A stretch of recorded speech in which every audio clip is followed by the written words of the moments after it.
My name is Matthew Billings. I'm a chess coach here in New Orleans, and I live in LaPlace, Louisiana. It's about 40 minutes away. How long have you been coaching chess? I've been coaching chess for a couple years. I'd say maybe about 5 years. I've been an assistant coach for most of it. I was an assistant coach to Renee Phillips, national master, and as well as FIDE master Nick Mata. But just this year is my first full year I took over as head coach of coaching full time. I taught myself how to play chess at a very young age when I was in, I think, middle school it was. Um, but whenever I was growing up, I'll say about 2019, I met Renee Phillips, and he actually taught me a lot about strategy. He taught me how to use my pieces better so that I could improve in my game. I met Renee Phillips. It was like the end of my senior year.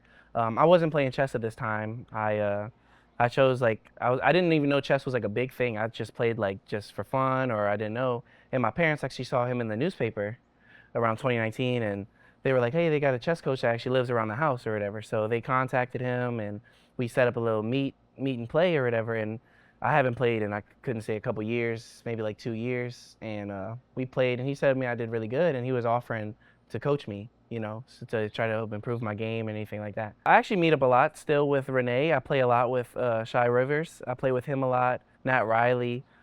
We actually have like a big community that we all like meet together because we've all like met together and played. We've had our own tournaments and stuff, and we realize that especially in Louisiana, since we don't have that many high-rated opponents and players, we want to work together to try to get better.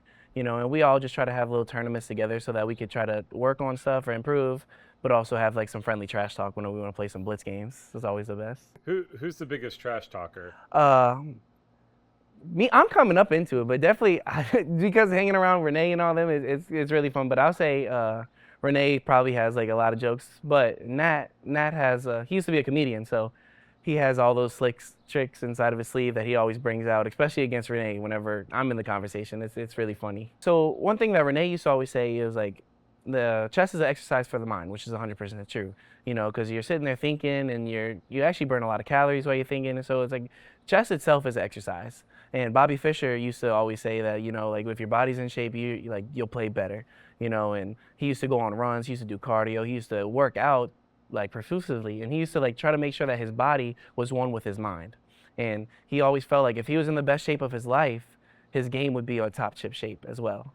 So like I 100% believe like if you work out and you stay clean with your body, and like you try to like focus on like not just your mind but your body, because it's all in unison, I feel like you'll be a lot stronger and a lot better player in that too. So You travel for tournaments, right? yeah.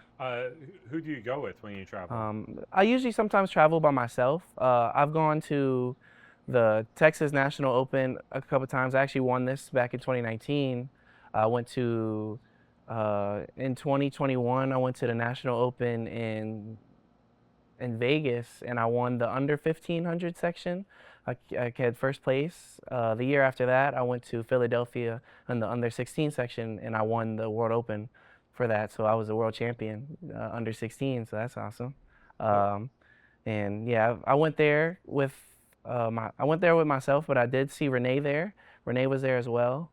I went with Nick Mata the second time to the World Open. Me and him shared a room together, and we like helped each other out, and that was pretty cool. Really good experience. I get to see like the deep depths of how you prepare for a game, um, how to treat yourself like as like a player. You got to respect yourself, give your mind like the time for it to be able to sit in before your game, to like allow yourself to get focused. He talked a lot about meditating before your game, to really just sit there and just like not think about too much of the game, but just try to relax.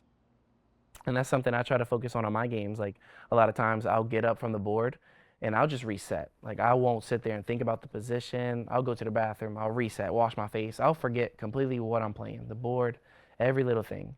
And I'll try to come back to the board, readjust and reset from square one. I'll replay the moves, and I'll look at my score sheet, and I'll try to just come back into the board so I'm fresh into it. I don't want to sit there too long and just allow it to all pile up. I feel like it's real stressful. My next goal, one thing I do just want to improve, but ever since I was younger, I always wanted to be a master. And I feel like recently my play has been improving a lot more, and I've had a lot of like influence from players around that have given me the encouragement that I'm doing a lot better as long as I stay at it. And especially becoming more into the chess world, especially accepting it as a full-time job now, it feels like it's a lot more stress off my shoulders, as well as a little bit stress, but not like in a good way. Like it's pressuring me into the right direction, but I'm not feeling like stressed about it. So yeah, definitely try to improve to jump up to a couple rating points, a couple hundred rating points to become a master. That's the first goal, and then it's only up from there. But square one, we just gonna improve daily, just get that rating up.